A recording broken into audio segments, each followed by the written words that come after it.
forma, o país que está hoje na zona euro que mais beneficiou com essa decisão. Não tenho dúvidas algumas em relação a isso, inclusivamente por esse efeito de riqueza automática que foi transferida para as famílias, para as empresas e para o próprio Estado, porque os seus encargos financeiros reduziram brutalmente e o seu rendimento disponível nasceu assim do zero, quase que por magia, não é?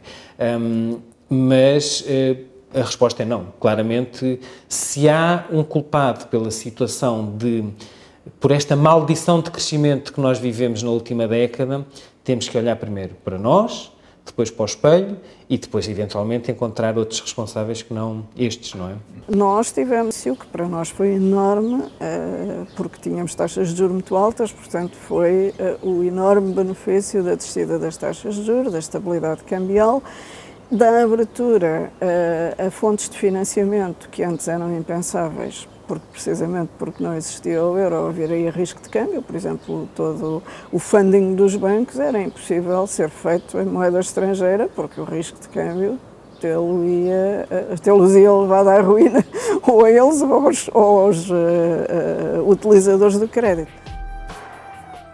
Os critérios para Portugal entrar na moeda única continuam ativos e a fazer parte do nosso dia-a-dia.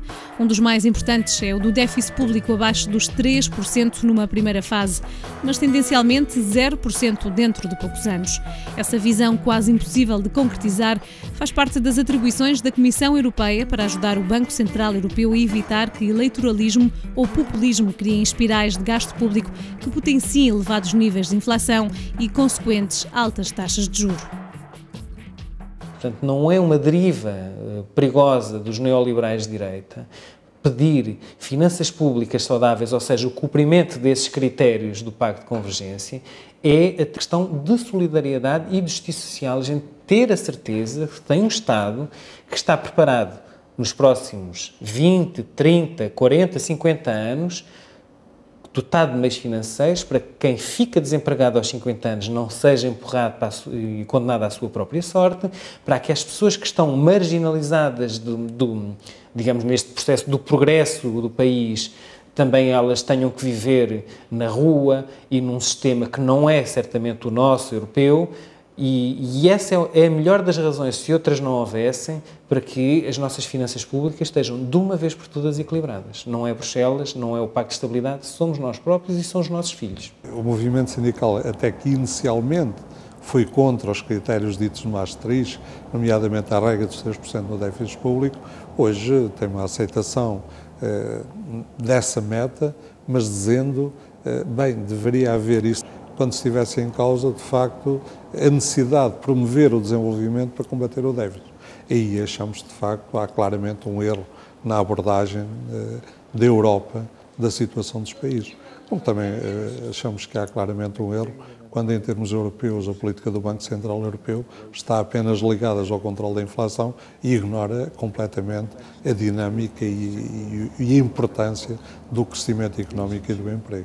Para tentar aguentar, digamos, a economia em patamares absolutamente insustentáveis, ou melhor, insustentáveis na perspectiva das necessidades de Portugal, o que é que tem estado a... É cortar nos salários, é cortar na proteção social, isto é, Portugal perdeu os instrumentos da política monetária e da política cambial, na prática perdeu também com o Pacto de Estabilidade e Convergência grande autonomia em termos de política orçamental e só lhe resta a chamada política de rendimentos e preços. Isto é preciso cortar nos rendimentos, é preciso cortar nos salários, é preciso cortar na proteção social. A obsessão pelos números, eu acho que tem que ser outros números, não têm que ser os números do Pacto de Estabilidade, porque os números do Pacto de Estabilidade é como aquelas multas de velocidade. Com certeza que às vezes uma pessoa que está a andar a 40 a hora está a correr a pôr mais perigo às pessoas do que uma pessoa que está a andar a 60 ou a 70. Não estou já a falar de certos excessos. Mas portanto, dentro desta margem, há margem para erro e é normal. Portanto, eu estar a meter-me nos números é estar a fazer de tabelião. Isto não são problemas de tabelião, são problemas de ação fiscal. E enquanto os contribuintes não mostram consciência de que a despesa são eles que a pagam, então, nessa altura, nós podemos tolerar muito mais desperdício do que seria o caso se, como noutros países, houver chamadas constituências, é uma palavra nova agora, que são grupos de cidadãos que dizem, não, mas espera aí, tem a certeza que essa despesa é necessária?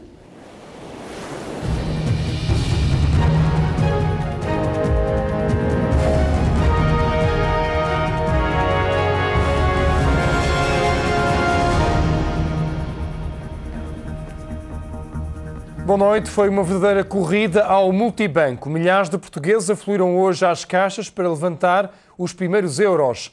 É este o motivo que me cá atrás. E o que é que acha? Acha que isto é confuso? Como é que se está a sentir no primeiro dia do euro? Agora vai ter um bocadinho de dificuldade, mas como eu sei ler um bocadinho, eu vejo pelo livrinho. Euros para pagar a renda só amanhã. O aviso foi feito por um funcionário do banco. É ali àquela porta, pensamos que podemos atender aí umas 100 pessoas. Daí para a frente não garantimos atendimento.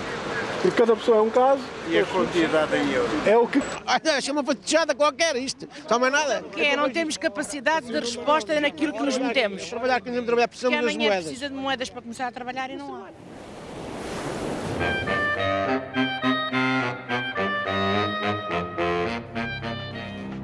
2002 é um ano que também entra na história por outras razões.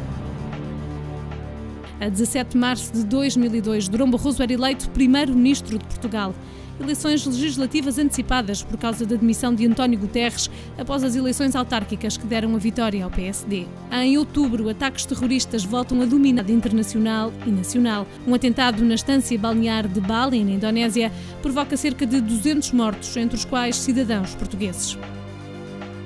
A 24 de outubro de 2002, 60 terroristas chechenos invadiam um teatro nos arredores de Moscovo. Do grupo de terroristas faziam parte viúvas de combatentes chechenos que fizeram cerca de 100 reféns. Dias mais tarde, militares russos tomavam de assalto o teatro, causando mortes entre os terroristas e entre os reféns. Em novembro de 2002, rebentava um dos maiores escândalos nacionais, o denominado caso Casa Pia. Crianças desfavorecidas, internadas na instituição, seriam abusadas sexualmente por adultos, entre os quais algumas figuras públicas com a conivência de funcionários e dirigentes, alguns deles também envolvidos nos abusos. Um caso ainda em julgamento.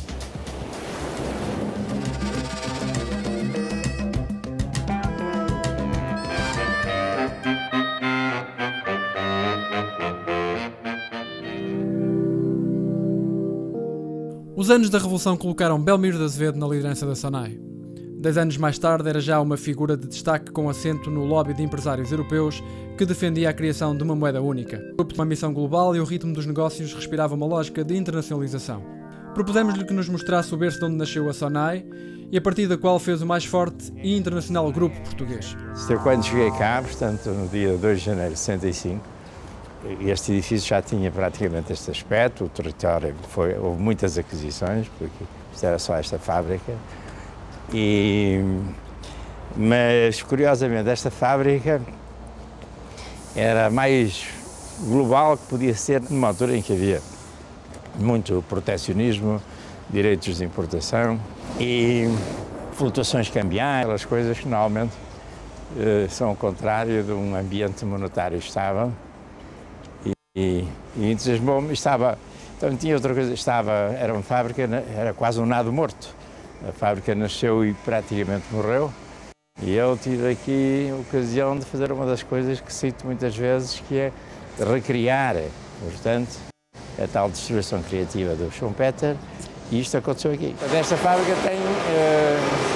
foi inaugurada em 61.